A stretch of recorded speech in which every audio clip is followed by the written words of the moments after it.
quite some time in Sumeru City, but ever since we last said goodbye to Lesser Lord Kusanali, we haven't heard anything from her.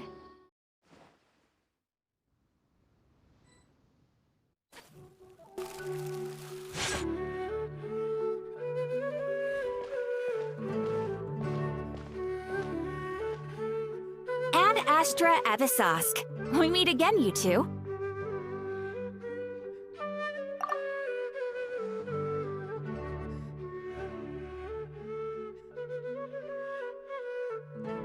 Hi, Catherine.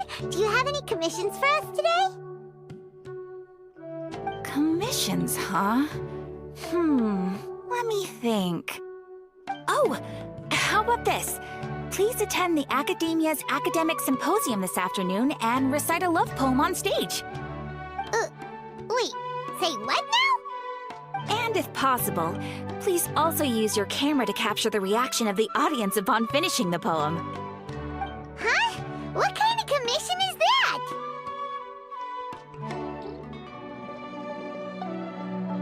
I see. It appears that you're not interested in this commission. In that case, please go to Port Armos and convince the Eremites there to spend some time volunteering at the local orphanage. Hey, that's not any better.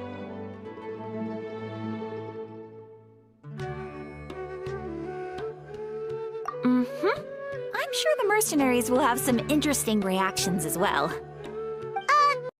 Paimon's gotta ask, just who exactly has been submitting these commissions to the Adventurers Guild?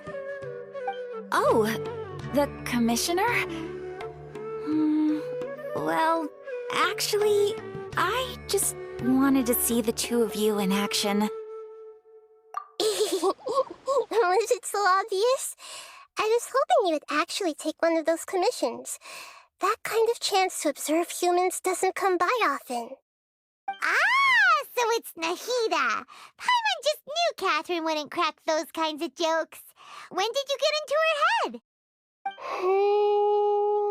From when she said, Ad Astra Abisask? So it's been you this whole time? Are you done resting up, Nahida? Yes. I've been sleeping ever since we parted ways, and I even had a really, really long dream. It was another dream about the Sabzeruz Festival, except it was a happy one.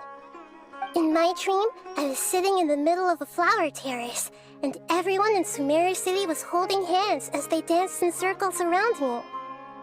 They danced round and round, and everyone looked really happy. I also got to sit on a gigantic flower carriage. Ferris, the Knight of Flowers, raised me really, really high above the ground, and I was throwing an endless amount of Yalda candies at the children. You know, Nahida, maybe your dream is how the Sabzeruz Festival really should be. It's meant to be a joyous time where everyone gets together to celebrate your birthday. Huh? Wasn't I describing a really happy dream? Why are you both looking at me like that? Wait, could this be an example of the emotion known as pity? No, we aren't pitying you. That would only make everything worse. We just don't want you to feel too sad. By the way, have you had a chance to visit Dunyarzad? How's she doing? The Homiyanis haven't allowed any visitors after the festival, so we haven't been able to check on her. Yes, I paid her a visit right after I woke up. She was resting at the time. Her condition is stabilized. However, since Elazar is a manifestation of the withering on the human body, we can only cure it by finding a way to take care of Irminsul's own withering. But for the moment, our top focus should still be figuring out what the sages are up to and what they're planning. Right. Who knows what'll happen if they manage to pull off another scheme like the Samsara of the Sabzeruz Festival? So our first priority should be investigating and putting a stop to the sages' activities. As for how we should pull that off, let's discuss it somewhere else. There are too many adventurers around here. Oh, good point. Sorry, adventurers! We're gonna be borrowing Catherine for a little while.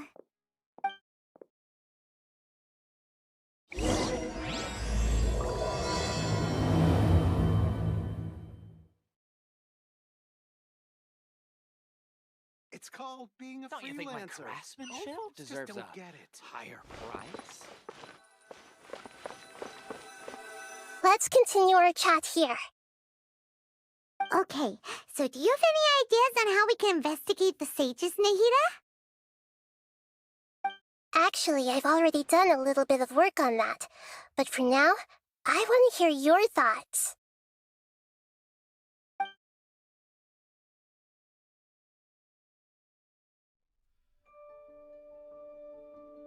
We're in the dark as of now. Since we still don't know anything about their goals, any rash move could tip them off and lead to terrible consequences. After all, every person in Sumeru City is one of their hostages.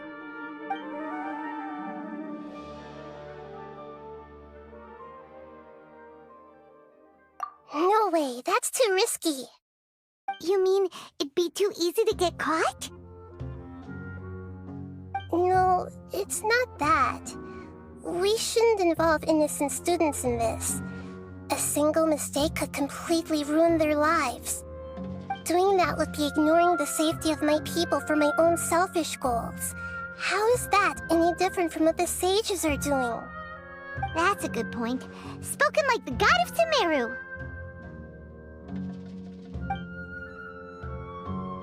I've already tried that, but all the key members of the Academia, even the core 30 guards, intentionally avoid wearing their Akasha terminals. It seems that from the very beginning, they've been guarding against info leaks from the Akasha. Of course, it could also be because they're wary of me. Have you already caught the sage's attention? I'm guessing not yet, but distrusting me would make perfect sense if they've ever paid attention to the urban legends about me.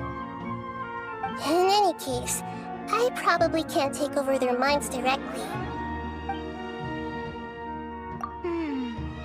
Are we really out of ideas? Nahida, you're super smart, so you already have something in mind, right? Don't keep us in suspense. Spill the beans already!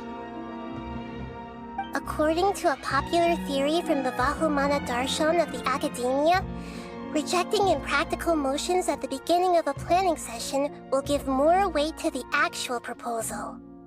Okay, but aren't you the god of wisdom? You don't have to use that kind of gimmick to make us take your ideas seriously. Well, I've been thinking that if I can't directly possess the leaders, and if I can't get ordinary people involved, then I should find someone who's already involved, but hasn't decided to side with the sages. You're saying we should recruit a spy? That does sound like it could work. Oh, before coming back, we met someone named Alhaitham. He seems like he acts alone, and he likes doing stuff behind the Academia's back. They probably aren't in cahoots. Actually, I already have someone in mind. Do you still remember that female scholar named Setaria? Setaria. Paimon remembers now. Isn't she the one who's always trailing behind the Grand Sage of the Academia? We ran into her basically every time the Sabzeruz Festival repeated itself. You could even say we're old enemies by now. Paimon still remembers the smug and mean way she always spoke to Nilu. I've always liked observing all kinds of people, and Setaria has always stood out from the crowd. She was born in the desert and was hailed as their greatest genius. Her academic gifts allowed her special admission into the Academia, and also gave her the opportunity to serve as the sage's assistant. Oh, Paimon didn't know she was from the desert. She must be pretty special then. Paimon feels like most of the desert dwellers around the city are working as mercenaries. The name Setaria means star. When she lived in the desert, she shone like the brightest star in the night sky. Later on, she was chosen by the sun. The star was given a place in the daytime sky to complement the sun's dazzling light. Soon after, the star witnessed the sun scorching the earth, which brought forth many disasters. The star began to waver. Instead of staying beside such a sun, wouldn't it be better to return and light up part of the night sky? But in the end, she couldn't give up the radiance of daytime. To cope with her shame, the star buried her guilt and closed her eyes.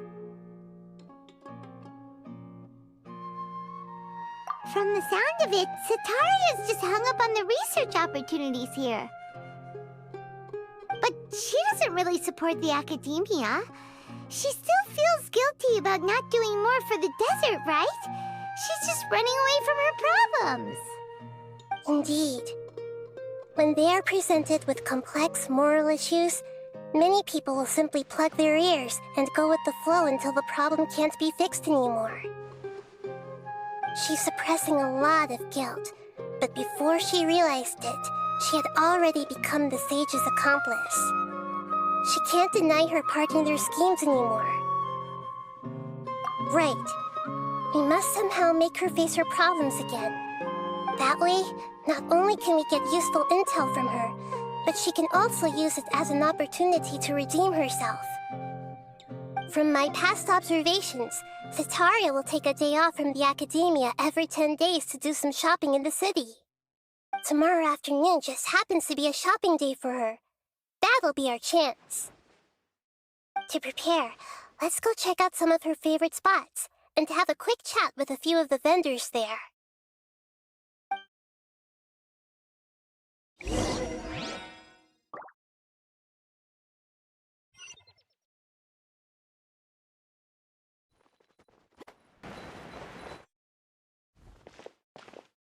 This should be Setaria's favorite fortune-telling spot. So should we ask the fortune teller about Setaria? No, I already have enough information on Setaria. The most important thing now is for you to pay attention to the vendor's talking style and key characteristics. Talking style and key characteristics? My poor lost lambs, have you become troubled over your fates? The divine voice of wisdom often echoes between mine ears. If thou be blessed today by the gods, I may be able to show you the way. Huh? Really? Nahida, you've been whispering things to her? Shh! My friend here has some doubts regarding his future. Can we get a fortune reading for him? Of course, of course. In that case...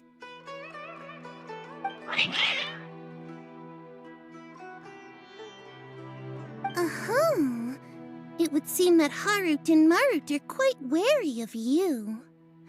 Perhaps, at some time in the past, you have somehow offended the gods. Only mocking the god of Animo, questioning the lord of Geo's financial savviness, and brawling with the god of Electro. Do those count? Oh, nothing. Go on, pick an aspect for her to divine. Love prospects? No problem at all.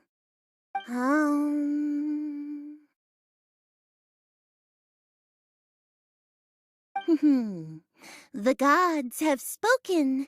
The truth shall be revealed.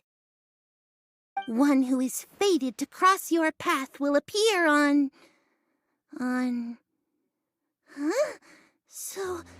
So many people will fall for you. How could that be? Harut, Marut, did you two spoil my divination? I've never read a fortune so absurd.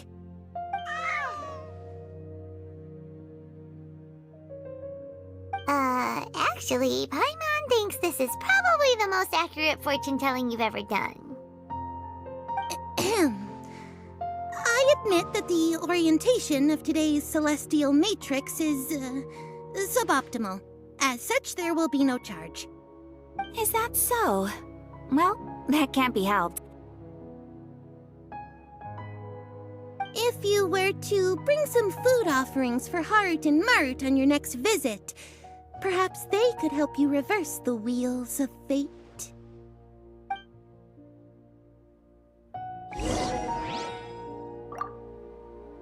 I've never seen Harut and Marut be so wary of anyone.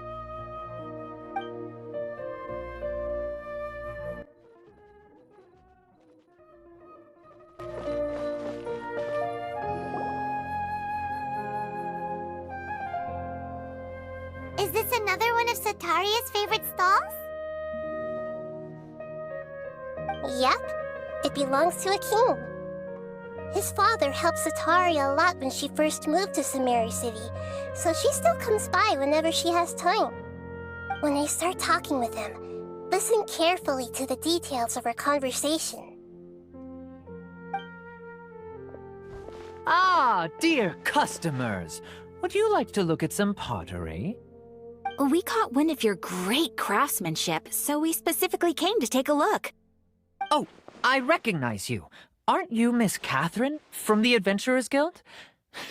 Sounds like I'm in for some big business. Speaking of, where did you learn this trade? I suppose you could say it all started with my dad.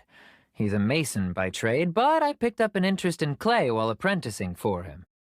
After that, I began making pottery by myself in secret, and I simply changed trades when my works turned out well. Although it's a pity that I'm no longer making much use of the knowledge provided to me by the Akasha. That's nice. You're making a living doing something you love. So is your father still working as a mason? Oh no, not anymore. A few years back, he fell from a roof and broke his leg. Since he had already saved enough mora over all these years, he's just enjoying the retired life in Port Ormos nowadays. I see. We wish him peace and happiness in his retirement. I'll have someone in charge of logistics at the guild come by another day for some goods. We'll leave you to it. Take care now. No problem. Rest easy, all our goods are sure to meet your every need.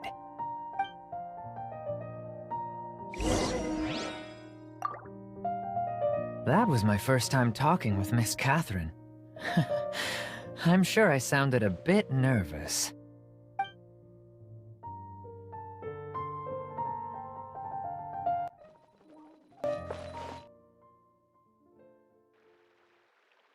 This should be our final stop. Sataria's always thinking of this restaurant when she's working at the academia, so she always comes by whenever she's out in the city. Nahida, you've really thought of everything. It's my duty to protect Samsara's citizens, after all.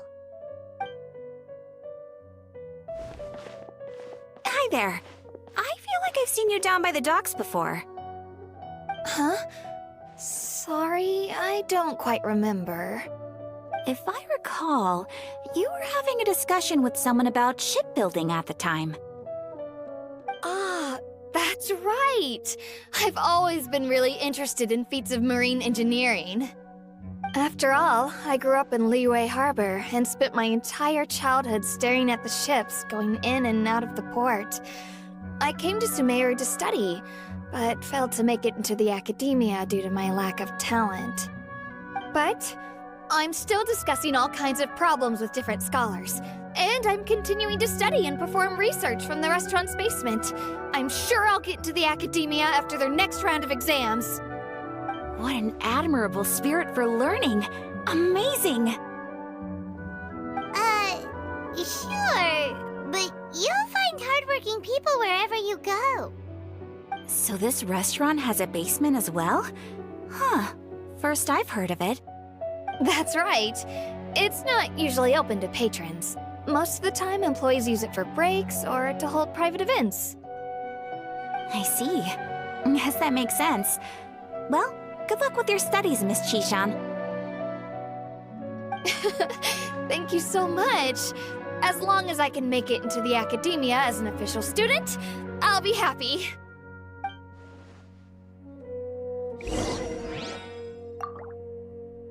I must have met her somewhere. Why can't I remember?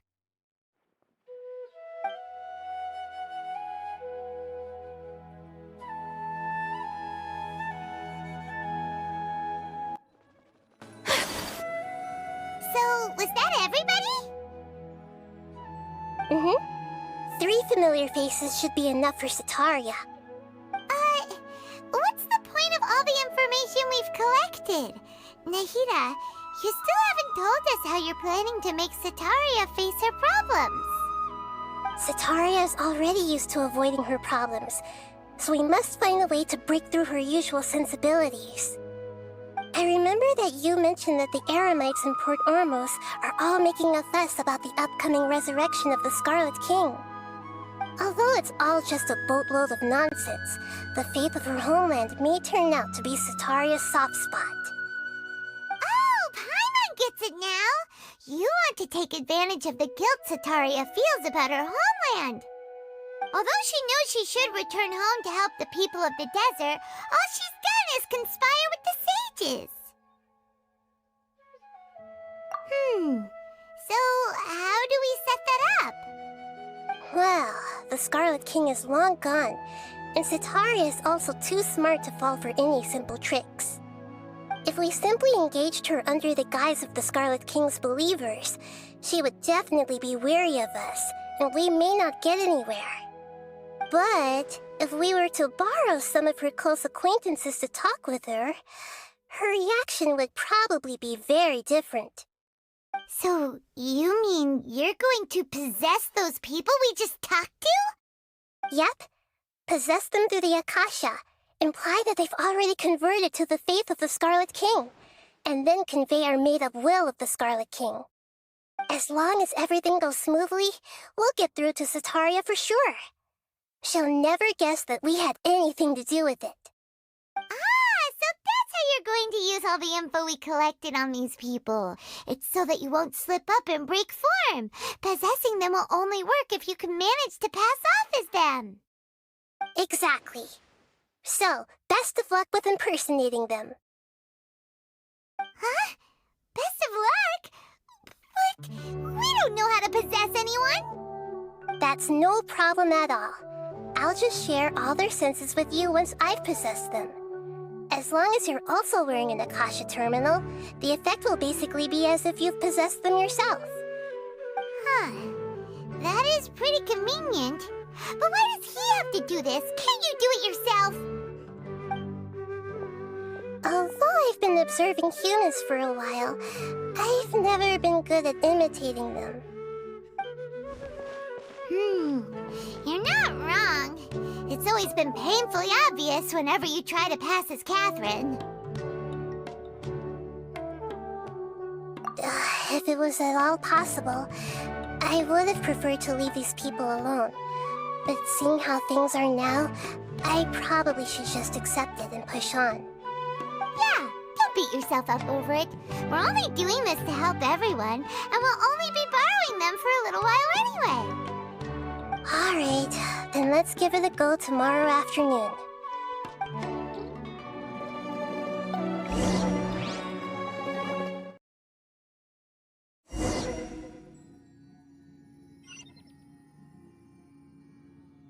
It's called...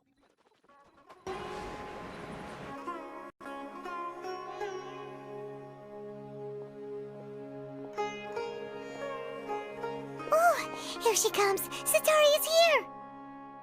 Let's quietly follow her. Once she starts talking to her acquaintances, we'll find a safe spot to begin possessing them. As for how we'll sway her to our side, I'll leave that to you. I trust you'll know what to say. Paimon's starting to feel kinda nervous. Okay, let's go. Looks like they've already started talking. Let's find a hiding spot and get started.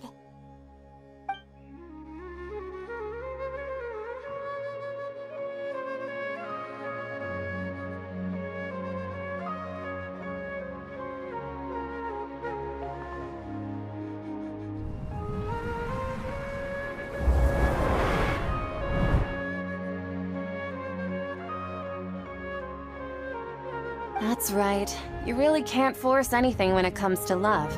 And besides, everyone around me has a very different background and outlook. Are you still listening to me, Nabia? Oh, of course I'm listening.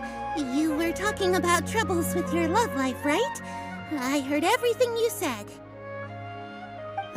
Okay then. You just seemed a little distracted for a moment there.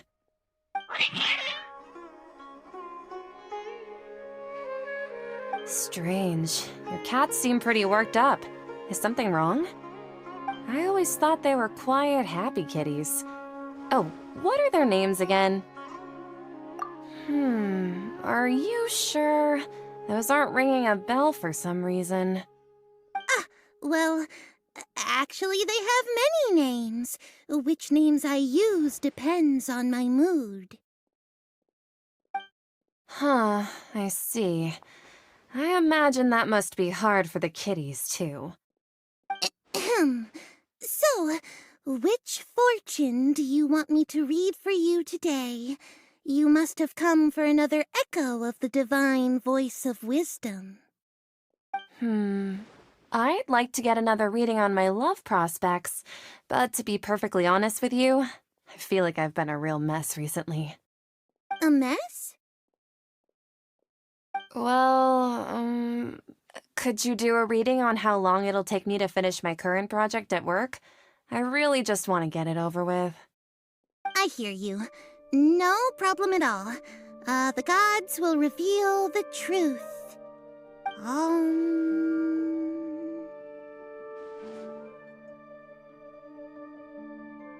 The gods are asking, Setaria, why haven't you gone home? Why haven't I gone home? Do the gods really know everything I've been thinking about? Setaria, why don't you just go home? It's a demand now instead of a question. The gods seem to be truly upset. I'm sorry. I know I failed the gods. Please pass on my most sincere apologies and ask for their divine forgiveness.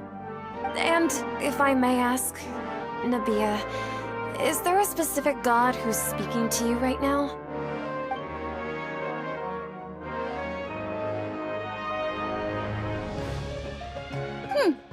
What an inconsiderate and naive question. The god who is speaking to me is, of course, the wisest and mightiest of all, the Scarlet King. The Scarlet King? No wonder he would make such a demand of me. Oh, wait a second. The Scarlet King passed away a long time ago. Even though news of the Scarlet King's resurrection has been spreading like wildfire, it's all just a misinformation campaign from the academia. How can the Scarlet King still exist in real life? What insolence! I am the Scarlet King's most loyal believer. Do you wish to refute his voice of wisdom? Oh, no. As a child of the desert, I am only reveling in his power upon learning that his divine glory has touched even this city. I will think very carefully about his demand of me. I'm sorry. I must go now. Wait!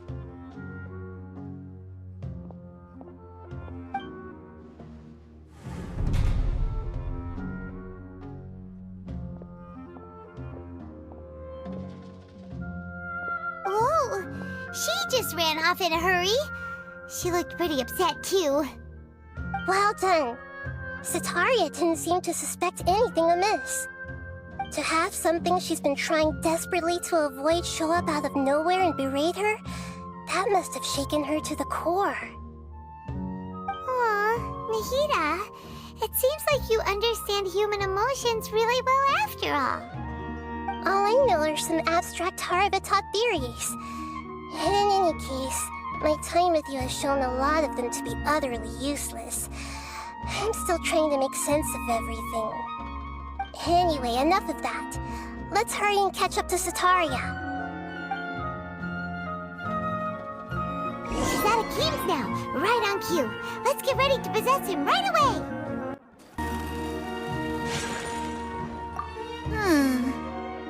What's gotten into Haru and Marut? They seem terrified of me all of a sudden.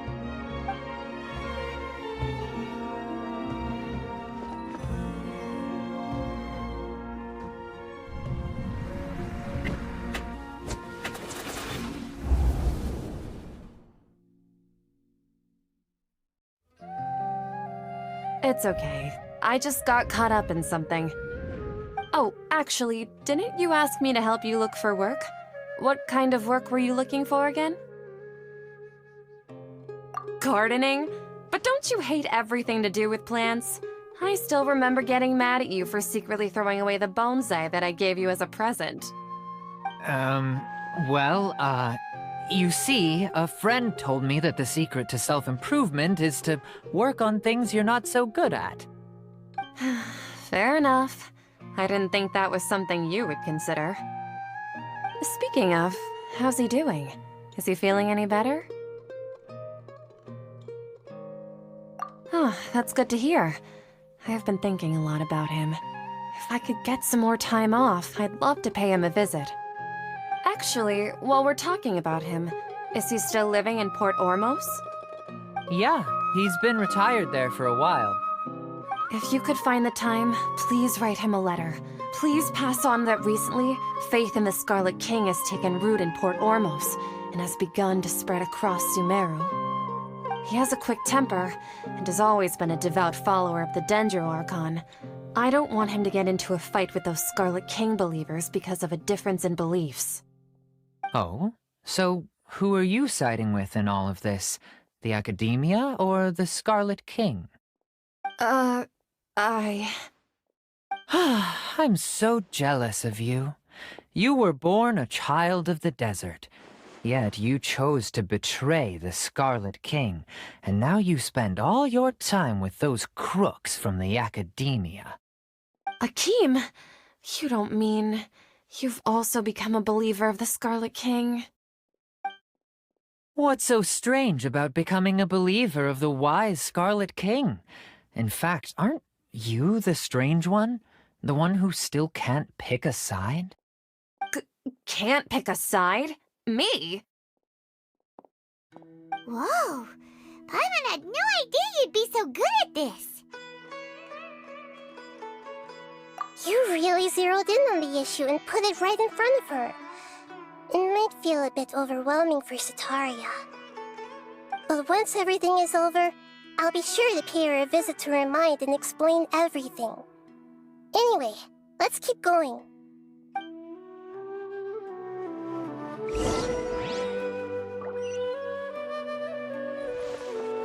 Come on! Sataria's already started talking with Shishan!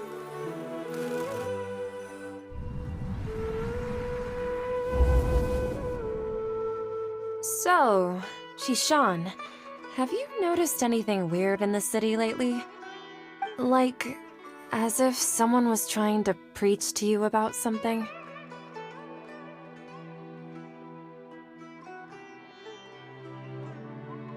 Wait, did you just say attic? I thought this place didn't have an attic. Also, don't you usually study in the basement? Well, the restaurant recently added an attic. I've been studying there because it has better lighting. Oh, right. Speaking of strange things, I celebrated the Sabzeruz Festival so many times that I lost count. That was really weird. Wait, how could you be aware of that? That should be impossible. Nothing in the report indicated anything like that. Are you still failing to realize that the Academia's lowly tricks could never deceive all of Sumeru's citizens? Shishan, don't tell me that you've converted to the Scarlet King as well! What an absurd question. You make it sound like I should be ashamed for becoming a believer of the Scarlet King. In reality, shouldn't you be the one who is ashamed? You, who works side by side with the Academia and treated people as nothing more than experimental subjects? Please, please stop! Even now, Sataria's still trying to run from her problems. She can no longer justify everything to herself. she's trying to talk to the guards. What should we do? This is the most important part of all. Quick, get ready. Mercenary, you're a member of the Corps of 30, correct? Please help me pass a message to the Matcha right away. The situation in the city is getting out of control. Please, try to remain calm, miss. Tell me what's happening in the city. Heretics are infiltrating the city, and they've already converted many residents to their side. Heretics? What kind of heresy are you talking about? The Scarlet King! Many people I know have suddenly started believing in him, but he's long dead. It's impossible. Miss Sataria, nothing is impossible. You know my name? The Scarlet King is immortal, and all who defy him will one day pay the price. You must face the truth, Sataria. You tread a treacherous path, and the longer you ignore it, the tighter the Academia's grasp on you will become, and the deeper you will be ensnared. Child of the Scarlet King, never forget that the desert that belongs to you lies elsewhere. What's so strange about becoming a believer of the wise Scarlet King? In fact, aren't you the strange one? The one who still can't pick a side? What an absurd question. You make it sound like I should be ashamed for becoming a believer of the Scarlet King. Sataria, why haven't you gone home?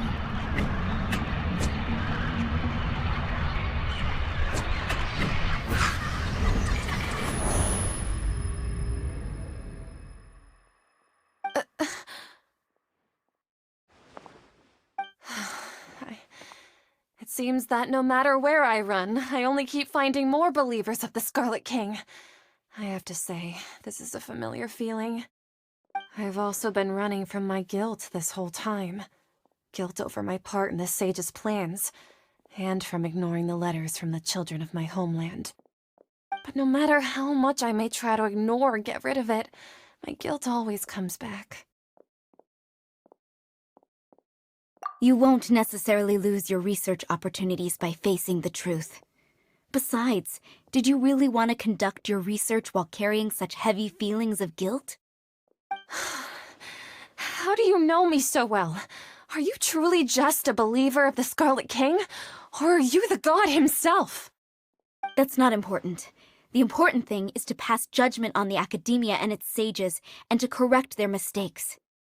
If you could provide some assistance in this matter, perhaps it could serve as a form of atonement. I've actually never believed in the gods, but I've always believed in serendipity. Your appearance must be a fated opportunity for me to get out of this wretched situation. Please tell me, what can I do for you? How much do you know about the sage's current activities? I was just one of the designers for the massed dream harvest scheme, which is what happened around the Sabzeruz Festival. But I know very little about the full scope of the overall project. I'd assume that only staff with the highest clearance would have access to those confidential documents. I've just been working to meet the Grand Sage's specified requirements. However, there's something that's been really bothering me. I heard that a scholar who was previously expelled has returned to the city, and even the sages are still quite wary of him. To fight against the Academia, we will need to figure out the nature and the purpose of their work. Is there a way for us to get access to the confidential documents you mentioned? It should be possible if we're willing to take some risks. After all, I'm an assistant to the Grand Sage, and I've been working on many tasks outside of the project. One thing, though, I won't be able to transfer the documents to you through the Akasha once I get my hands on them. The sages have always closely monitored all activities within the Akasha. Let me see... let's use the most primitive method. Send someone to pick up the documents tomorrow evening at the Academia entrance. The Academia entrance. Wouldn't that be too conspicuous? Don't worry about that. I assure you, this won't be a trap. I'm only suggesting this location because it'll draw more scrutiny for me to leave the Academia again. It'll be safest for me to distract the guards long enough to hand you the documents. All right, I trust you. So, if I were to successfully complete this task, Would it mean I've atoned for my wrongdoings? That'll depend on the judgment of the Dendro Archon. The Dendro Archon. That's right. Her people are the ones we have endangered. As the god of wisdom, she's also the one responsible for judging and guiding the scholars. Maybe it's time for me to find a god to believe in. Just as Nahida predicted, we've managed to bring Setaria to our side! The Traveler's execution was ingenious. He's the one who deserves all the praise. Well, now that we've made plans to meet again tomorrow evening, all we can do is pray for Setaria's mission to go off without a hitch. Pray? But if we're going to pray to the gods, aren't we just praying to you? God of wisdom and guardian of the scholars? No. The truth is the true guardian of scholars. I've always believed that. Anyway, let's meet again tomorrow evening at the Adventurers Guild.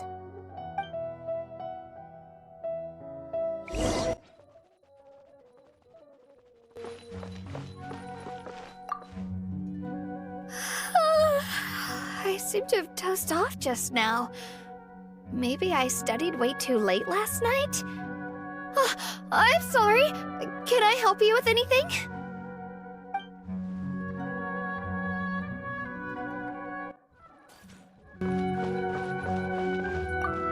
Whoa. What happened just now? Wasn't I talking with Setaria? Where'd she go?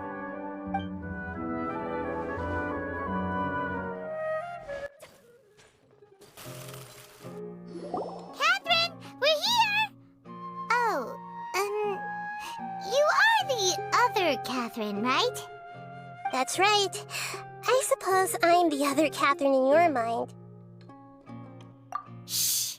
We're on a secret mission tonight, so we need to protect Catherine's identity. Yep, Paimon's right. We cannot fully rule out the chance that the meetup tonight is just a trap. If something were to happen, my existence may be the only trump card we'll be able to play. After all, the Academia should still be unable to confirm the existence of my consciousness in the outside world. Yep, exactly, just what Paimon was thinking. Anyway, enough about that. Let's just make sure to be on our guard. Off? What do you feel is off? It's the middle of the night. Of course it's quiet. You're not getting paranoid, are you? No, I think he's right. It really is a lot quieter than usual. If you look around, there seems to be fewer people on the streets. I'm not sure if this is the case for the entire city, though. Huh. Maybe it's just a coincidence. Maybe Setaria figured out a way to not only distract the guards, but also to get everyone to go to sleep early, just so we can exchange the documents in peace. I also can't quite figure out why things feel a little off. But now that we're here, let's go ahead and meet her as we planned. Well, regardless, as long as you're here with us, Paimon feels a little safer.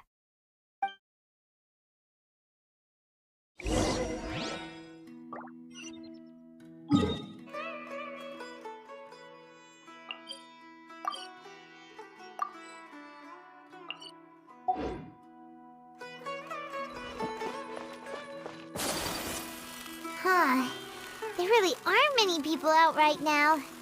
Let's hope it'll be this quiet in front of the Academia, and that Setaria managed to distract all the guards.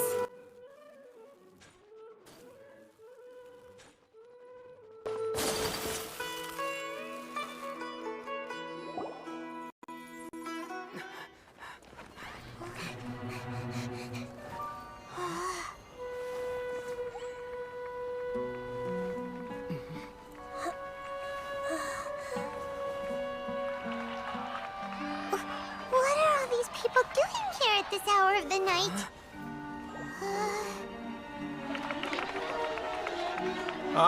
The triumphant hero returns at last. And to a rather spectacular welcome, even if I do say so myself.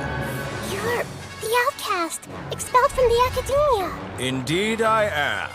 Although these days they tend to call me the Doctor.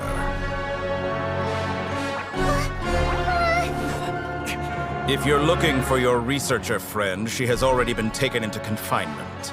With some basic caution, she could have discovered the listening device on her person. Clearly, she lacks the degree of rigor expected of a true scholar.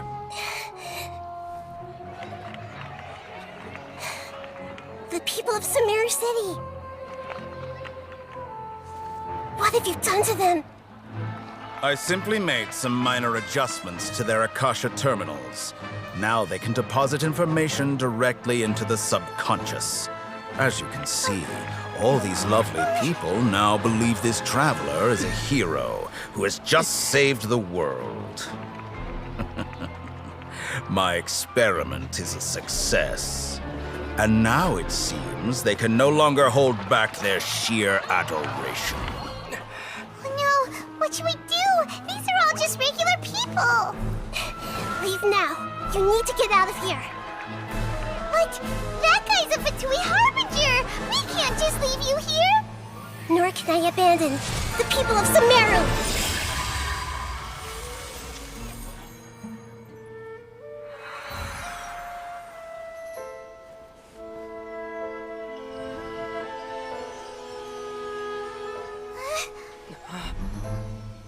Don't worry. We'll meet again outside of the city.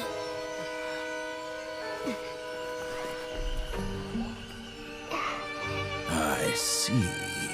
You appear to have overridden their mental faculties with your own consciousness. To possess such a powerful mind, you must be the god of wisdom.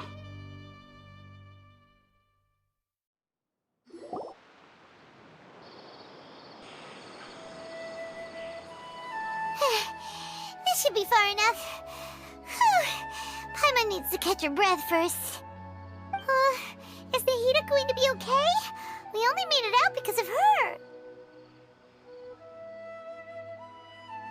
Paimon wasn't counting on running into a new Harbinger here, let alone such a high-ranking one. That guy was number 2. So scary. He called himself the Doctor. Remember, Tainari told us about him. Sataria did say that someone who once got expelled from the academia came back recently. And that even the sages are wary of him. Yep, sounds like she must have been talking about the Doctor. Yeah, now that the Doctor's in the picture, we're no longer just dealing with the academia. They're in cahoots with the Fatui. But what are the Fatui after this time? Another Gnosis? Yeah, things would be a lot easier with Nahida's help. Nahida said we'll meet again outside of the city. But we can't just keep waiting around, right? You mean... Oh, right! Wasn't he invited by the sages to work on some project when we were staying with him in the Vidia Forest? That has to be the same project. Even though he turned it down at the time, he might still know something. There's no time to lose. Let's go to Gandharvaville.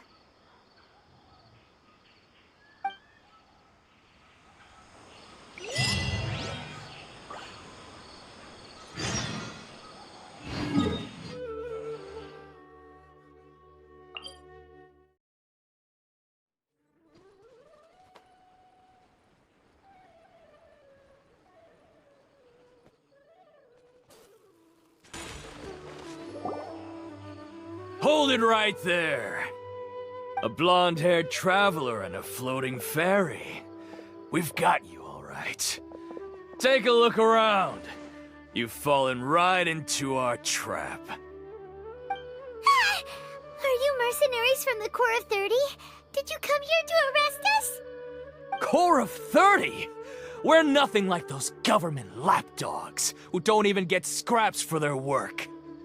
We are an elite brigade that commands the highest commission rate in all of Sumeru. We're here on the orders of a client known only as the Outcast. The Outcast? An outcast from the academia? But why wouldn't the doctor just send the Fatui after us?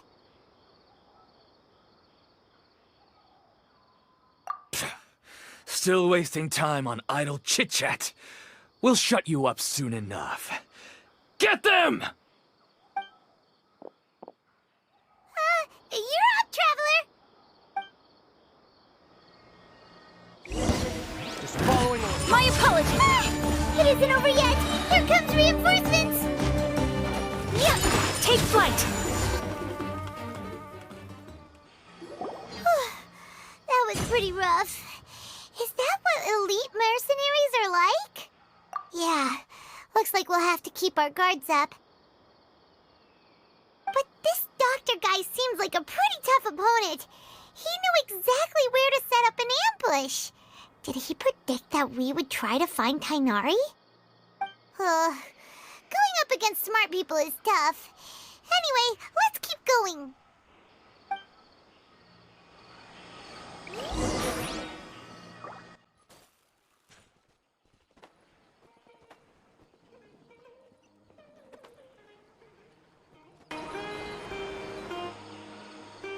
Oh, it's the Traveler and Paimon. What are you two doing back here? Kale, it's nice to see you again. Are you doing all right? To be honest, I'm not doing too well. My Elazar has been progressing at a faster rate lately. I'm finding it harder to complete more intricate tasks.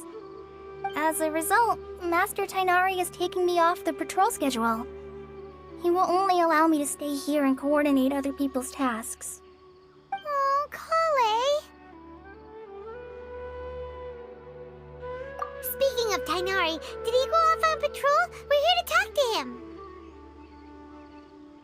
Oh, Master Tighnari? He just left the Avidia Forest a little while ago. He was headed to Party's DI. He left? But isn't Tighnari always saying that he never wants to leave the Avidia Forest? He even turned down the sage's invitation. I thought it was weird too. Master Tighnari always prioritizes his work as a forest watcher above everything. He almost never leaves his post. He left in a hurry this time, though. No, I only found out that he left through a message he left behind. He also made sure to delegate all his tasks using a schedule. To leave in such a hurry? I'd guess he had something urgent to take care of. Master Tighnari originally studied in the Amorta Darshan of the Academia, and Partis DI is something like the Amorta's research base. Many rare shrubs and grasses have been planted there for research. I know that before he became a forest watcher, Master Tighnari once spent a long time conducting research at Partis DI. A research base, huh? Gotta wonder what kind of research Tighnari just decided to work on all of a sudden. Oh, we don't have a lot of time, so let's go look for him at Party's DI.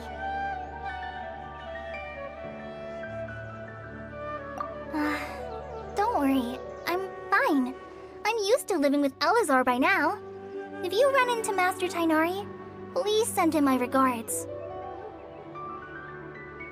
Got it. Will do. See you later, Kale.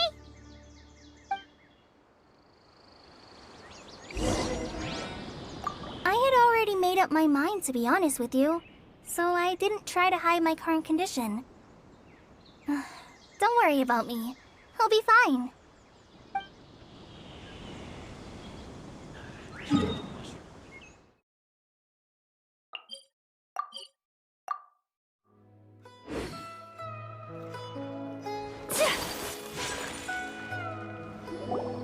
Wait!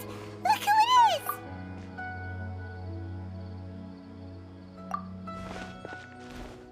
Thank goodness you're okay. We were so worried about you. Hey! This was supposed to be a touching reunion, but you're ruining the moment!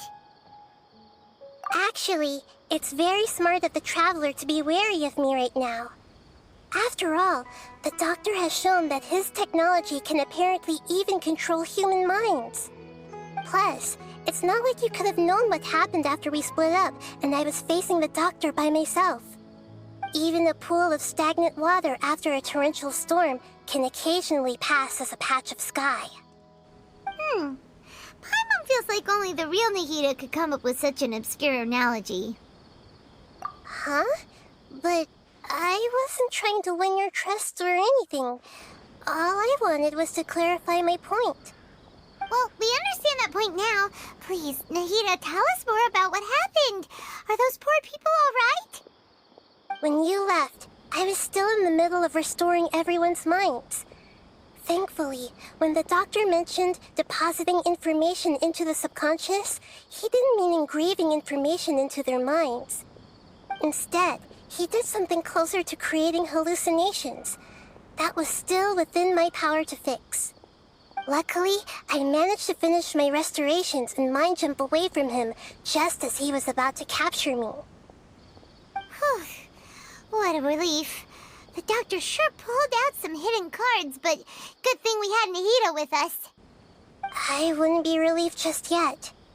I gave away my true identity when I restored everyone's minds, which means we've lost another one of our trump cards. Also, the doctor is already an expert at modifying Akasha terminals. Maybe it's only a matter of time until he captures my consciousness inside the Akasha. Would that mean you'd no longer be able to jump between minds? Then how do we stop him? He's still at the academia, so it's possible he already started messing with the Akasha. Ugh, it feels like he's toying with us. What a nasty piece of work. Plus, the doctor's combat ability alone is apparently enough to make him worthy of being number 2 of the Fatui. We shouldn't give up hope just yet. Let's try to find another way to attack this problem. Actually, Nahida, how did you know we were trying to get to Party's DI? Have you been waiting for us? Yes, I have. I can see the traveler's elemental energy, so I deduced your destination by looking at the direction you were moving in. You didn't come here for sightseeing, right? Did you find any leads? We're looking for a scholar we know. His name is Tainari, and the sages once tried to reach out to him. Why don't you come inside with us and see what we can find? Okay, let's just hope we won't get him into trouble.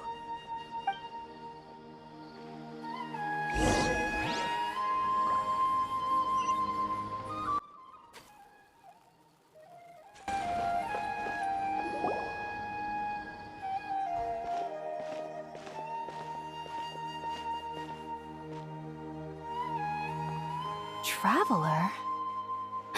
It is you! Ah! The voice! It's Hypatia! Ah, what a pleasant surprise! It's so nice to see the two of you again. Who's this?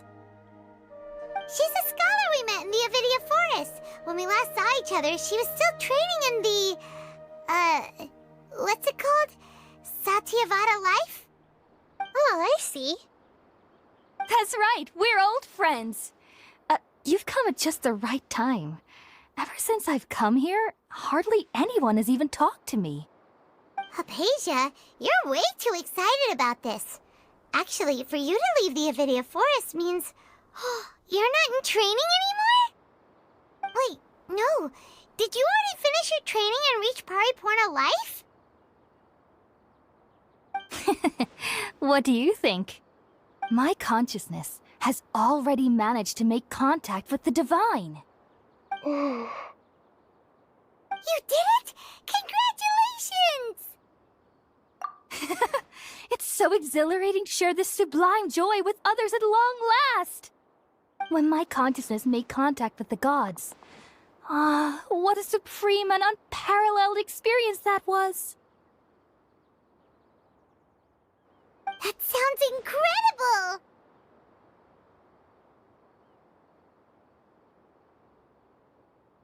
Oh, all right. Actually, please wait. I haven't forgotten my promise to you. Remember? I promised to help you understand what you saw from Irminsul once I gained deeper insights. My current self has not only gained true insight, but I can even help you establish a direct connection to the consciousness of the divine. You can do that? I've never heard of anything like that, but if you want to give it a try, I'll do my best to protect your consciousness during the process. Hold on. I brought some spirit borneo with me. This is still a crucial part of the ceremony. We're using that incense again? All right now. Hold my hand. I'll help you establish a pathway to connect your consciousness. Okay. Ready?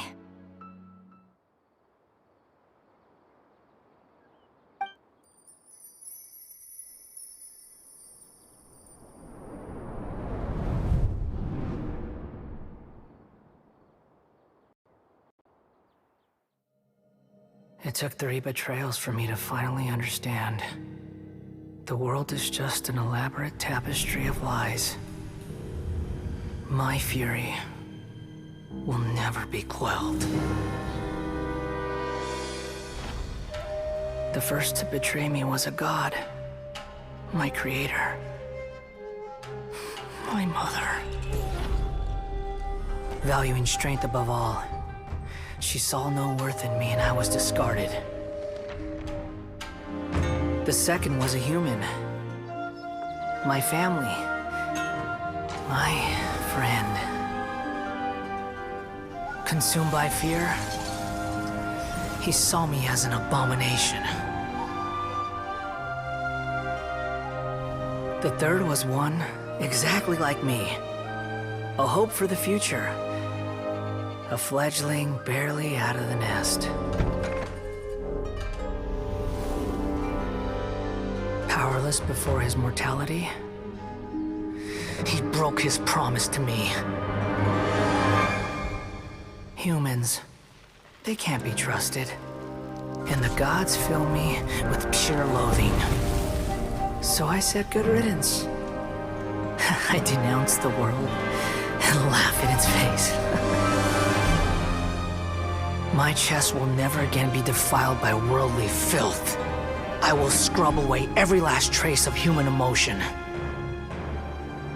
Then it will be empty, a blank slate, and ready to receive a supreme gnosis, brimming with pure divinity.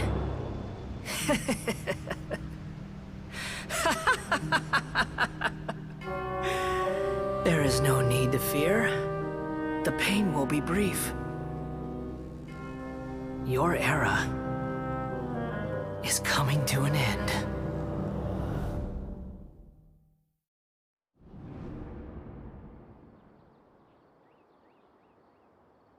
What was that? Did we actually just see the Balladier's memories? Everything matches what we know about him. But how is he connected to the divine consciousness that Hypatia was talking about? You saw it, right? You felt it, right? Such a majestic god! Such a noble will! Such sublime emotion! Alas, shame. If only that which beats within my chest wasn't a filthy mortal heart. Oh, great and merciful God! Please grant me forgiveness and salvation! Do you understand now? I'm afraid this is no periporno life, but rather... Ah! You... Why are you so mean to me? Why is everyone hiding from me? I found divine wisdom. Shouldn't I receive praise and honor? Haven't I uncovered that light in the darkness? Hypatia? That's how I always thought everything should be. Wait. Have I... already lost my mind?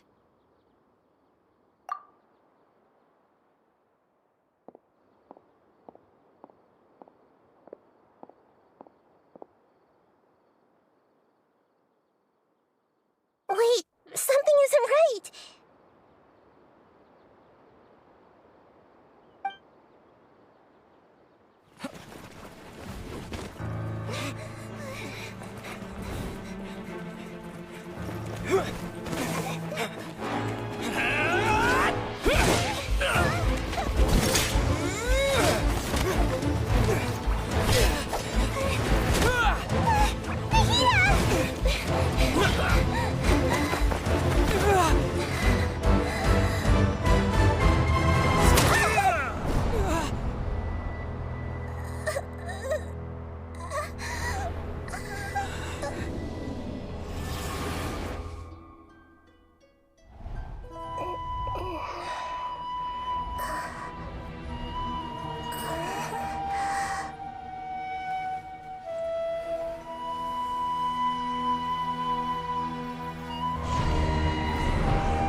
Nahida!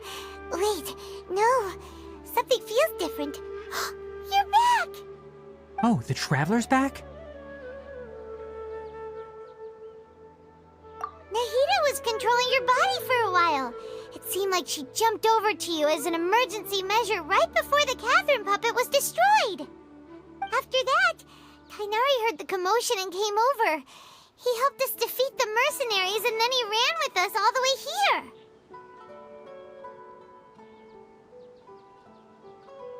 What? You swapped places? You mean your consciousness also went into Nahida's body? Wait, then where is Nahida's consciousness? Where is she now? I never imagined that an individual's consciousness could be transferred around like this. Had I not seen it with my own eyes, I would have never believed it. I don't think this can be achieved with current human technology. Also, while we were running, the consciousness in your body told me to pass on a message. She said, "The doctor has found a way to trap my consciousness, so I can't journey with you anymore. But even in a moonless night, a shower of starlight can still drown out illusions and lies." Oh no! Nahida's trapped in the sanctuary of Surasthana for good this time. Was that message all she left for us? It's pretty vague.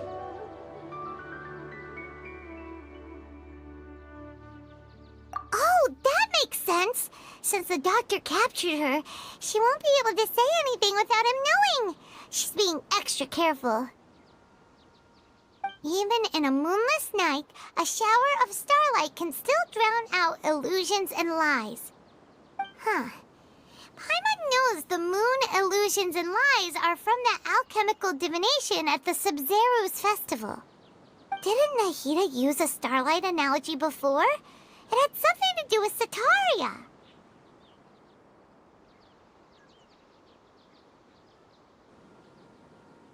Oh, that makes a lot of sense. Huh. Do you think Nahida was telling us to go find help in the desert? But she isn't with us anymore. Think we'll be okay? Paimon, you said Sanctuary of Surasthana.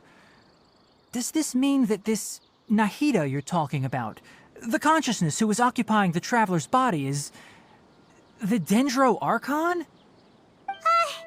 Your guess is correct, but the situation's a bit complicated, so it's really hard for us to explain right now. That's all right. A scholar's curiosity doesn't need to be appeased right away. As for the complicated nature of the situation, safe to say I have witnessed that for myself. I've spent some time with you, and it looks like the Dendro Archon's also on your side, so I trust you. Thank you, Tainari. Oh, actually, we came here to ask you a question. What do you know about the project that the sages have been working on? Ah, that. While I was indeed invited to join that project, the sages were always secretive about its scope and goals, so I eventually declined. All I know is that that project has something to do with the restoration of Irminsul. Huh?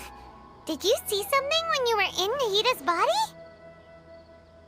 What? Do you have any evidence?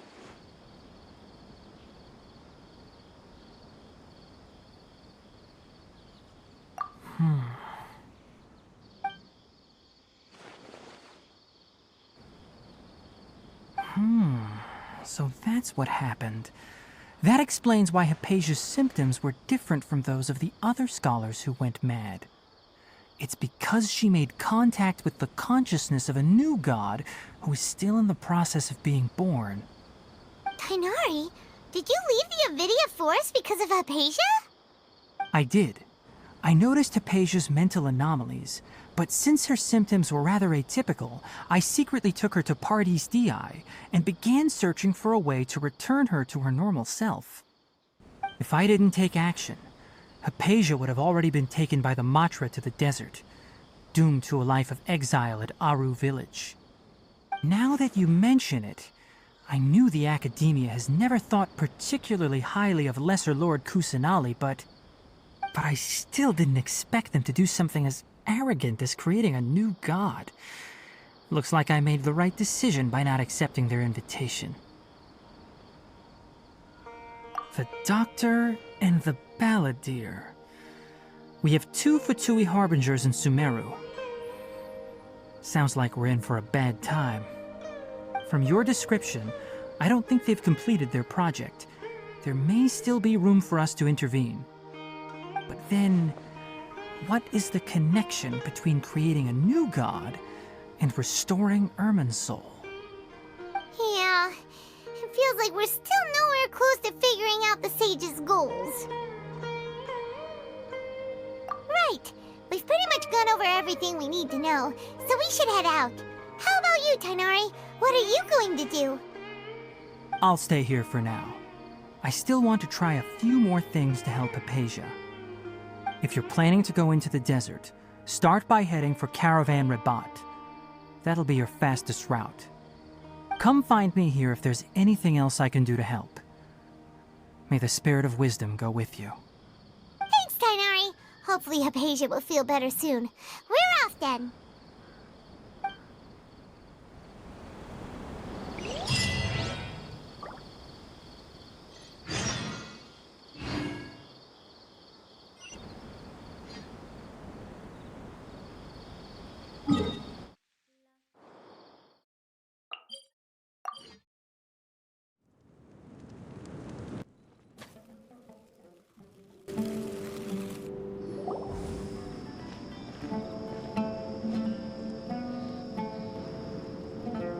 We finally made it to Caravan Rabat. It's pretty lively here.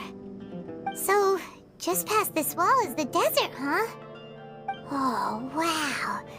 Paimon remembers hearing people call this the Wall of Samiel. It's made to block sandstorms from the outside.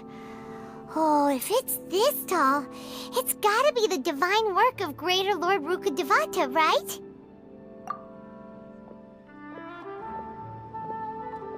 Enough gawking.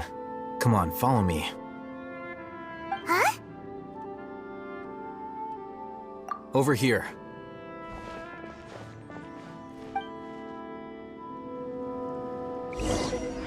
Oh, Haytham went that way! Let's hurry up and follow him. Wonder what he's up to.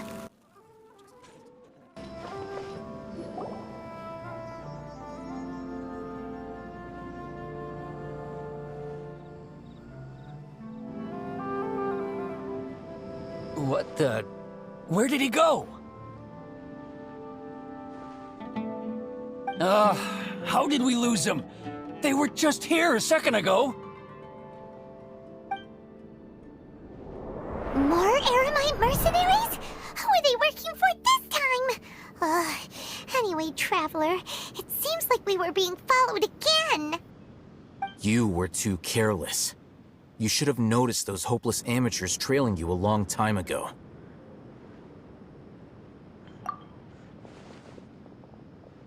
There's no need to thank me. I've never cared to keep track of personal favors. All I did was correct a mistake I happened to come across. It's a habit I developed at the Academia.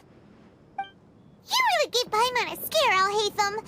We never thought we'd run into you here. Last time we met at Port Ormos, didn't you say you were going back to the Academia?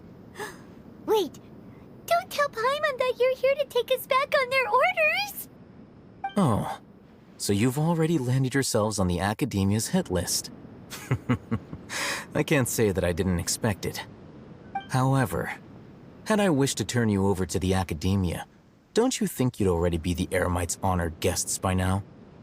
Oh, right. You do have a point. I have no interest in running errands for that project. As a scholar, I've always belonged to the camp that promotes researcher autonomy. And these days, you're more fascinating than anything the sages can offer. Not quite. To tell you the truth, I'm still investigating the Divine Knowledge Capsule. Unfortunately, I've run into some difficulties. Everyone says the capsule originated in the desert and was eventually moved to Port Ormos. If I am to get to the bottom of this, I must understand how the capsule first came to be. Which brings me back to you, and why you're so interesting. The leader of Ain al-Ahmar used the divine knowledge capsule right in front of you, and upon seeing him, your expression became perplexed, and you were lost in thought for quite some time. To have that kind of reaction, I think you must have realized something. Are you interested at all in sharing what you've been hiding from me?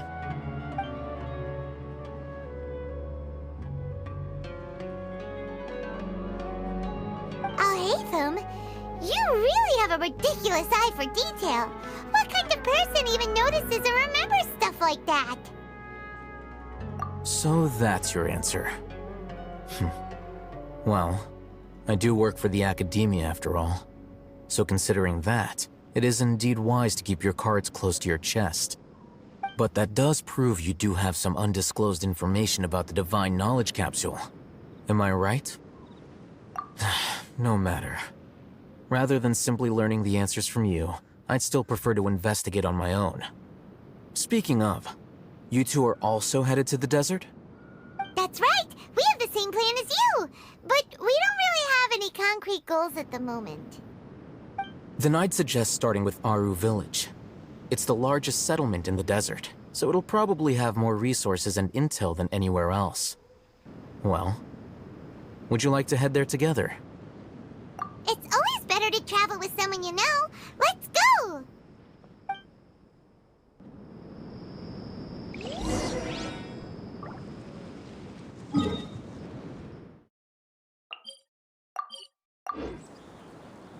Before us lies Aru Village, the safe haven of the desert folk. Whoa, this landscape is really something else. What a cool place! Let's go check it out!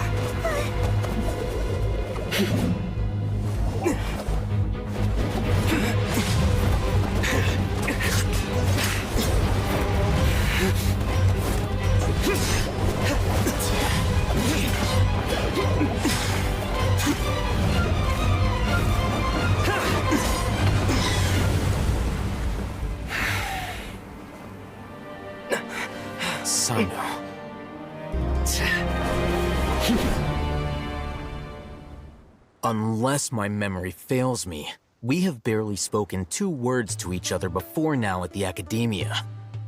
Would you care to enlighten me as to when and how I invited the General Mahamatra's wrath? Haytham, do not think you can escape my judgment just because you managed to escape my attack. Judgment? So that's how you'd characterize your actions here, is it? Or would elimination perhaps be a more accurate description? Had I used my full strength, not even this traveler would have been able to stop me. Though styled like an assassination, I sought only to ensure that my target would be unable to flee or resist. Standard practice for the Matra, as well you know. Seemed to me more like your own personal touch. Who is that, Al-Haytham? Did you call him General Mahamatra? Yes. General Mahamatra Sino, head of all the Matra at the Academia. He's a formidable hunter, and the ultimate nightmare for any who have committed academic crimes. You seem to have placed a lot of trust in Al-Haytham, to the point of blocking an attack for him. If I were you, I'd never choose to side with him. I wouldn't believe a single word that comes out of his mouth. I have been pursuing this scribe for a long time. I urge you, stand back and do not seek to defend him any longer. Otherwise, there will be consequences. Has Al-Haytham done something wrong? Hyman doesn't think he's as bad as you've made him out to be. I won't waste my breath explaining things. Al-Haytham, I saw it during our fight. Take it out. The divine knowledge capsule you're hiding on your person. Unless you want me to retrieve it for myself. Very perceptive of you. Nothing escapes a Matra's senses. Wait, the Divine Knowledge Capsule? Didn't it fall into the Matra's hands in Port Ormos? No wonder you speak with such confidence, Sino. But I must admit, I'm very curious. What does this capsule mean to you? And why, as General Mahamatra of the Academia, are you all alone in the desert? As far as I'm aware, the other Matra have been speculating about your disappearance. Have you been given a mission that's, let's say, morally dubious?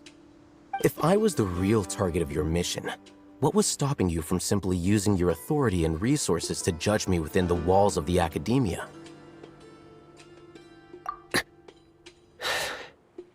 I should have known you'd be difficult to deal with. You two? Ugh! What you would do, Traveler? Paimon feels like we can't trust either of them! Ahem. Well, look at you two, acting all tough and self-righteous over there. Wait, Dia?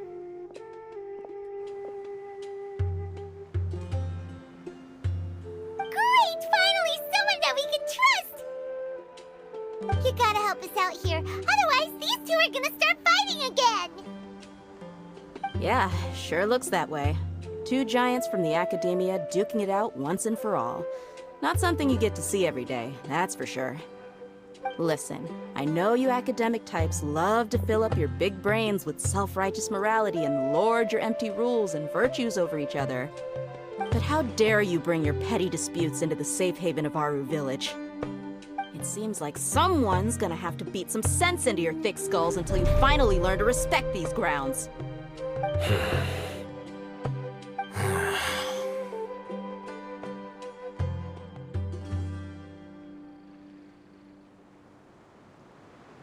Hey, did either of you hear a word I just said?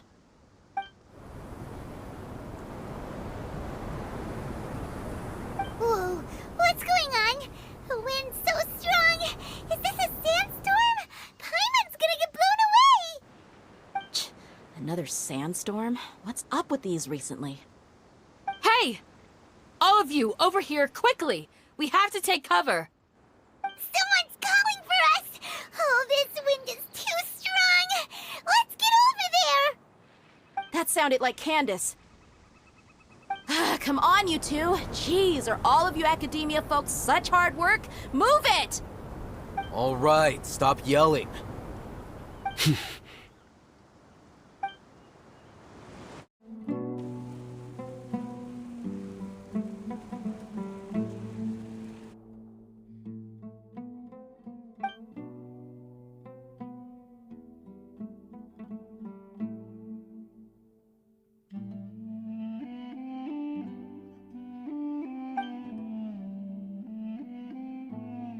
Well, this is pretty awkward.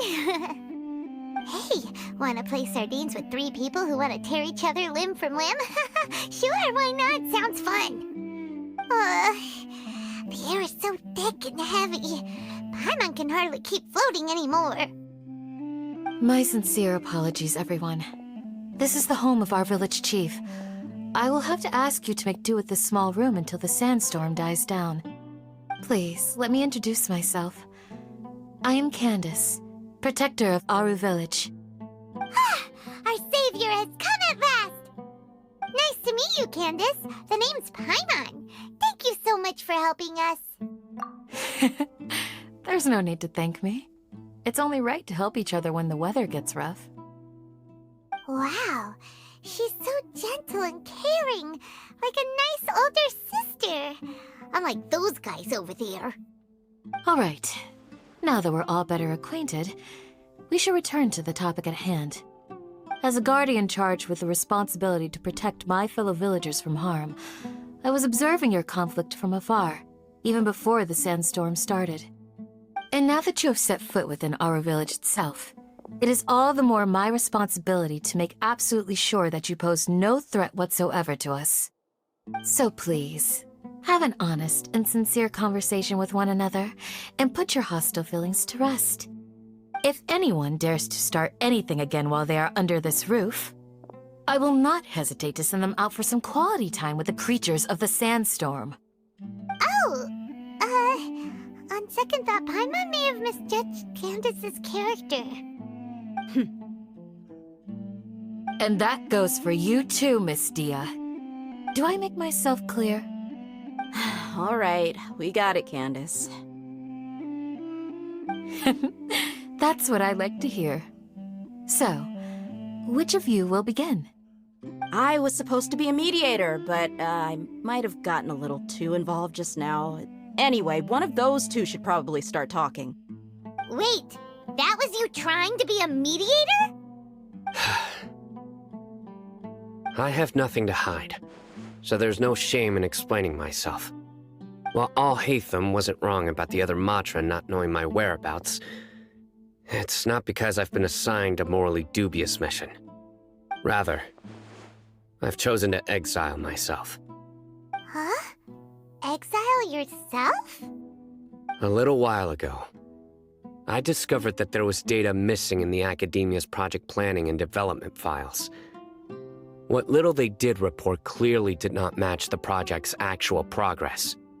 As General Mahamatra, I had the responsibility and authority to request an audit. However, to my surprise, the person responsible for the erroneous data was none other than Grand Sage Azar himself. I tried to investigate the issue myself before submitting a formal audit request, but I soon found that all leads and potential pieces of incriminating evidence were carefully concealed from me. I began to realize that they were cautious of me from the very beginning. Unsurprisingly, the Grand Sage rejected my audit request as soon as the submission reached his desk. He even said to me, "The power of the General Mahamatra is granted by the sages. You have no right to judge us." So they really are up to no good. I realized then that to the Grand Sage, the Matra are nothing more than tools for the sages to assert and maintain their control over knowledge. The vows that we took, the principles that we strive to uphold, they are meaningless to the Academia of today. I believed it would be wise to flee the Academia before the sages had a chance to take action against me. This way, they can no longer see nor predict my actions. I will never give up on this investigation. There's no need for someone else to give me power or authority. Once I find the truth, I will administer judgment by my own name. Sino seems to have the same goal as us. We're all investigating the sages. Plus, now that he's no longer the General Mahamatra, he somehow feels a lot less scary. Well, Sino, if that's your story, then why did you see Al-Haytham as a target? When I was investigating the matter in the Academia, I overheard a conversation between Al-Haytham and a sage. The sages asked you to investigate a blonde-haired traveler. Do you dispute this, Al-Haytham? What? Like many parts of the project, this assignment was undocumented. Now throw in your suspicious behavior with the Divine Knowledge Capsule, and I think we deserve an explanation. Yes. I was indeed tasked with investigating the Traveler. Al-Haytham! After all, the promised reward was so great that hardly any scholar could have refused. The sage told me, once you've completed this assignment, I can give you a glimpse of divine knowledge. A most enticing offer. Unfortunately, those academics don't know me at all. Their words contained one key piece of information, namely that divine knowledge indeed exists. That gave me all I needed to know. From my perspective, the sages are far from trustworthy. Think about it. Isn't it a little strange they're so willing to share divine knowledge with anyone, even as a reward? So, I began my own investigation following the lead of the Divine Knowledge Capsule. In the end, I realized my wisdom in committing to this rather than collaborating with the sages. Had I been less guarded, I probably would have ended up like that Ain al-Ahmar mercenary, incapable of remaining sane for long enough to hold a conversation. You mean that the sages originally planned to dispose of you, using one of those capsules that drive people insane? I'd already given up on the assignment by then. I only told the Academia I was waiting in Port Ormos for you to appear so they wouldn't suspect anything. So it came as quite a surprise when I encountered my erstwhile target while investigating the Divine Knowledge Capsule. Criminals do love to talk about coincidences. Even though I ran into the Traveler by chance, I had no intention of providing assistance to the Academia. Also, you should remember, you were the ones who decided to follow me and strike up a conversation after I left that tavern. That's true. Al-Haytham helped us out at Caravan Rebat as well. Maybe he's telling the truth. I'm willing to apologize, if that's worth anything to you. I took the Divine Knowledge Capsule behind your back because I judged its existence to be a significant risk. I felt that it would be best for no one to interact with it before it had been properly studied. After all, curiosity often proves to be the most dangerous thing in this land. You should be well aware, Scribe Al-Haytham, that curiosity can also lead you to danger and suspicion. Answer me this. Did the sages share any information about their project with you? Have I not made myself clear? You and I are both distrusted by the Academia. Do you really think they would tell me anything? Fine. Although you haven't completely proven your innocence, I won't regard you as an enemy, for now. As you wish. Good. I'm glad to see you two clearing up your misunderstandings. And now you, Dia. I believe it's your turn. Oh, sorry. Whatever the boys were talking about must have been so boring that I spaced out. My situation is pretty straightforward. My employer, Dunyarzad of the Homayani family, is friends with the Traveler and is currently recovering from her illness at home. I had nothing going on, so I decided to return to Aru village for a visit. I was actually looking forward to a pretty exciting time getting back together with everyone here. But then I saw these two random guys in the middle of a pointless argument. It ticked me off, and things went downhill from there. Is that all? Well, I will admit that definitely sounds like your style. In that case, welcome back, Dia.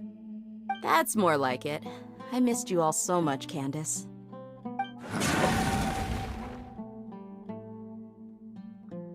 Whoa! What was that sound? No need to worry.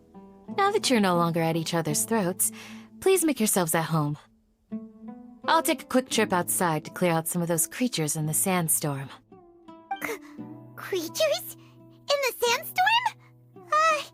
Are you sure you don't want some backup? Fighting in a sandstorm is not for the faint-hearted. Anyone without extensive training in these conditions is at a disadvantage. You needn't worry. Yeah, just leave them to Candace.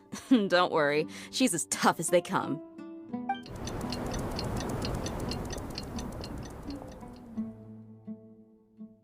The wind's died down. That means the sandstorm's over, right? Candace still isn't back yet, though. Is she alright? Maybe we should go out and check on her. When you put it that way, even I'm starting to feel a little worried. All right, let's go. We've been here long enough, and the boys are as chatty as the floor.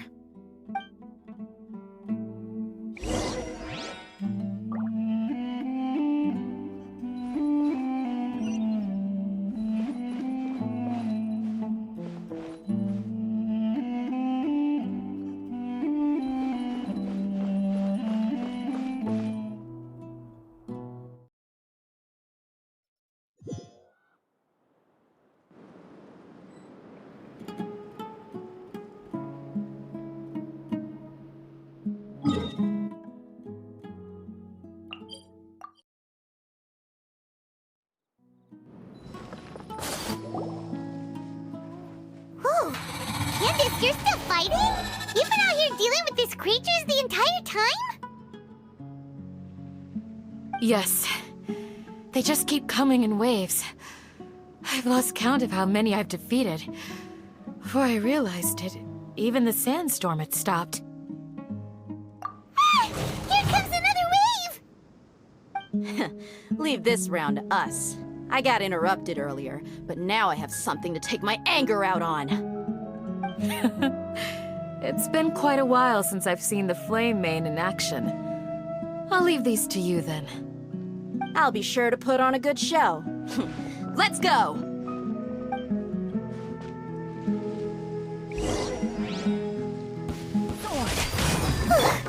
Here comes another wave! When are they ever gonna let up? The creatures stopped appearing. Was that the last of them? What we fought just now was probably the aftermath of the sandstorm. So we should be safe for the time being. Well fought, everyone. No injuries, I hope. Huh? Who are you? Ah, my apologies. I haven't had a chance to greet you yet. I had my hands full taking care of the village's elderly and children.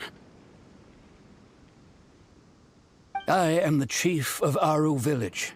Everyone usually calls me Uncle Anpu. Sir, I am also originally from the desert, but I have not been back for some time now. May I ask if such sandstorms are common? I can't say they've always been common, but recently the storms have become increasingly severe and frequent. Besides sandstorms, we also occasionally get earthquakes. According to an investigator who stayed in the village a while ago, these unusual natural phenomena are related to the withering of Irminsul. Another effect of Irminsul's withering. So, Irminsul's withering causes withering zones in the forest, and sandstorms and earthquakes here in the desert? Everything in the natural world is inextricably connected to Irminsul. These regional symptoms can indeed be a reflection of Irminsul's present state. Everyone in Aru village needs to take good care of themselves. Speaking of which, why haven't I seen a single village keeper since I got here? Village keeper? Who are they? Village guards like Candace? Does your curiosity know no bounds? Village Keeper is how Aru village refers to mad scholars exiled here by the Academia. Most of them are scholars who lost their sanity after a period of training in the Avidia forest. The Academia believes that their crazed mutterings may have a negative effect on the psyches of other scholars. So, they're forcibly exiled to the desert. Now if you... Alas, that's exactly what we've been trying to investigate. One by one, the village keepers have been mysteriously disappearing without a trace. But no one in the village has ever seen them leave. If you're planning to stay around the village for the next few days, I'd appreciate it if you could keep an eye out for them. I've had encounters with those people in the past. I'll see what I can do to help. The Matra are the ones responsible for their exile. Now that you're no longer with them, are you trying to alleviate your guilt and atone for your past sins? I'm fascinated by how you think. Mock me if you will, but if you are guilty, I will eliminate you, regardless of my position or identity. Oh, you're the former General Mahamatra. You must be an expert in these kinds of investigations. Thank you for your help. Is it because you're reminded of Hypatia? Oh, these poor scholars. First they lose their sanity, now this! We need to help get them back home, safe and sound. But, is it really a good idea to tag along with Sino? You seem like you really don't trust him. I'll be grateful for the assistance. No doubt you will do a better job than some of my former subordinates. Let's start by finding a spot to share what we know so far.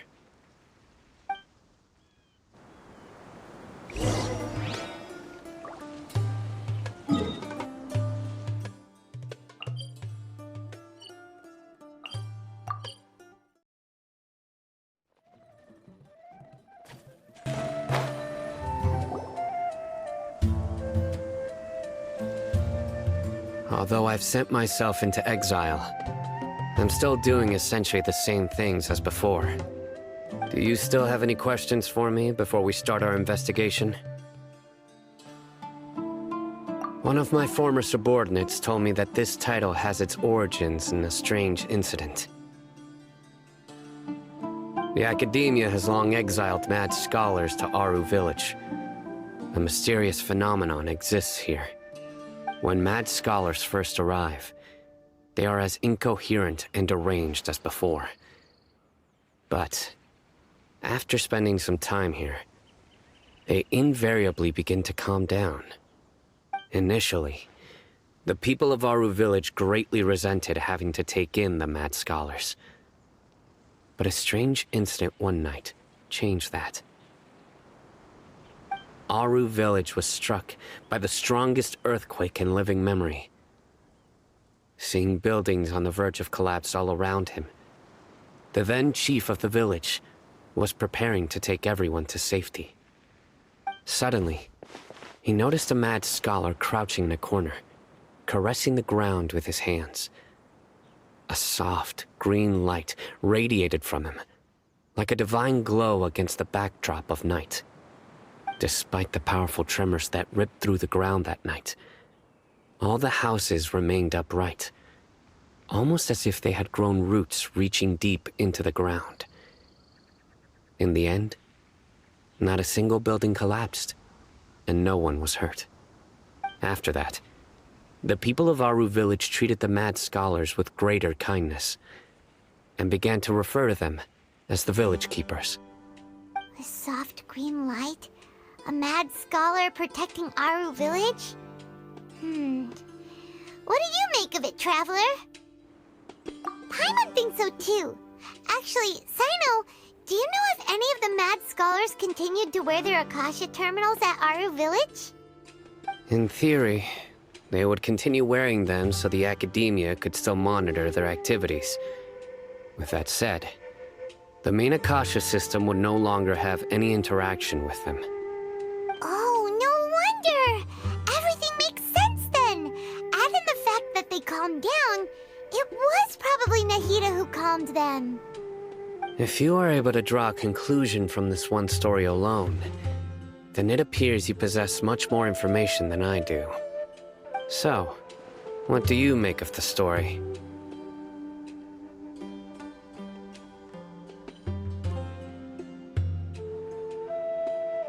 Really? Lesser Lord Kusanali. What? You don't believe us? Lesser Lord Kusanali was definitely using the Akasha to give her power to the mad scholars! No, it's not so much that I don't believe you. I'm just struck by your reasoning. Lesser Lord Kusanali, the current Dendro Archon. Is she really active in Sumeru? The Academia has always placed far greater importance on the late Greater Lord Rukkhadevata. They've more or less ignored Lesser Lord Kusanali, and I've never had any reason to doubt their views. In addition, I've never heard any stories about Lesser Lord Kusanali and her deeds. To me, she might as well have been a god that never existed. No way! Nahida definitely exists! She's a... how should Paimon put it? She's a good Archon who's kind and wise, even if she says weird stuff sometimes. I've spent many years interrogating criminals, so I can easily tell when someone is lying. Good! Then you should know that we're telling the truth! That look in your eyes. I've never seen that from a liar. You two really must have met Lesser Lord Kusanali. How can this be? To think, our Archon has been amongst us this entire time. Alright, now it's our turn to put our skills to good use for this investigation. But easier said than done, especially since we don't have any leads. Maybe we can start by knocking on some doors. Excuse me, are you here to help me find my grandpa? Huh? Who are you? By the sounds of it, a resident of this village. My name is Isak. You'll help me find my grandpa, right? Is your grandpa a mad scholar? Hey, don't say that. Grandpa is just Grandpa. Why do you have to call him that? It's not like he's a bad person or anything. The person you're referring to is not a local, yet you are. Why do you call him Grandpa? Grandpa is just Grandpa. He's my family. I heard everything you said to the village chief. Please, you gotta take me with you. I want to find my grandpa. I swear I'll help. I won't be a nuisance. Ah, so you're the one who was eavesdropping on us around the village chief's house.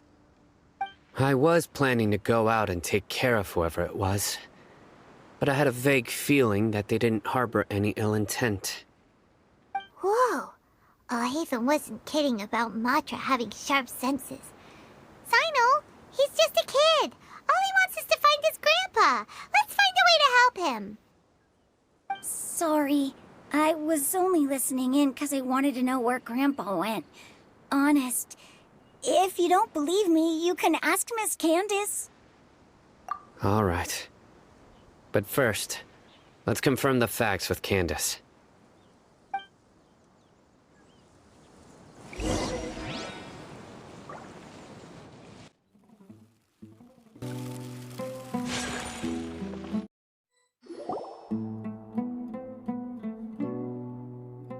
Sino is super vigilant.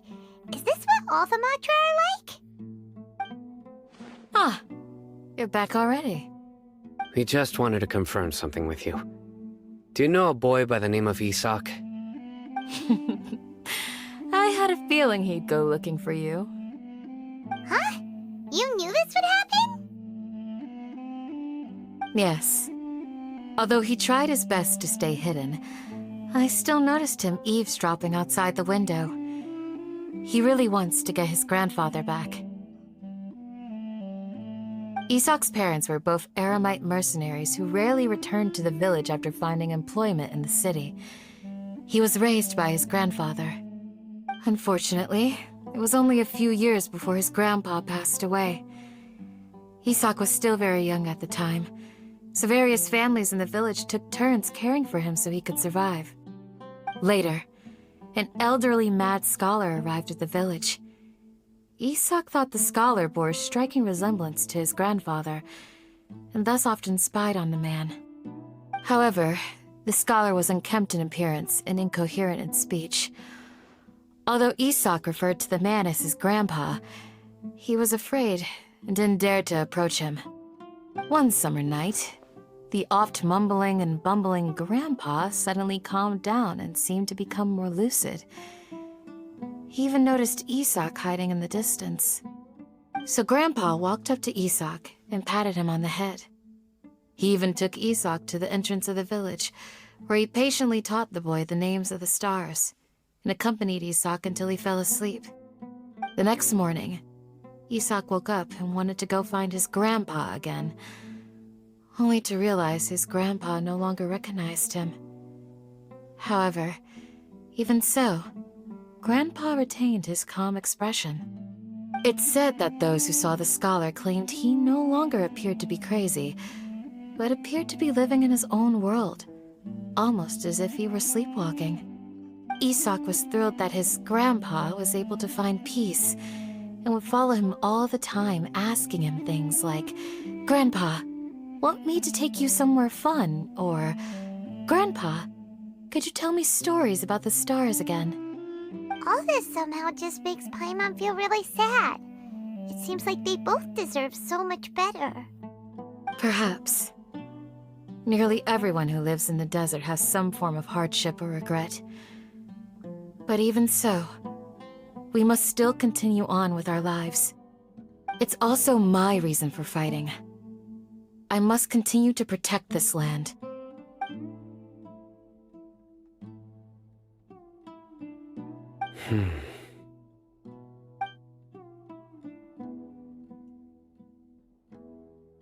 Maybe the people have always had a considerate god watching over them. Huh? What did you say, Sino? No, nothing. As long as Esau keeps his word and doesn't get in our way, we can take him along. Perhaps you are more compassionate than I gave you credit for. Please accept my thanks on Isak's behalf, Sino.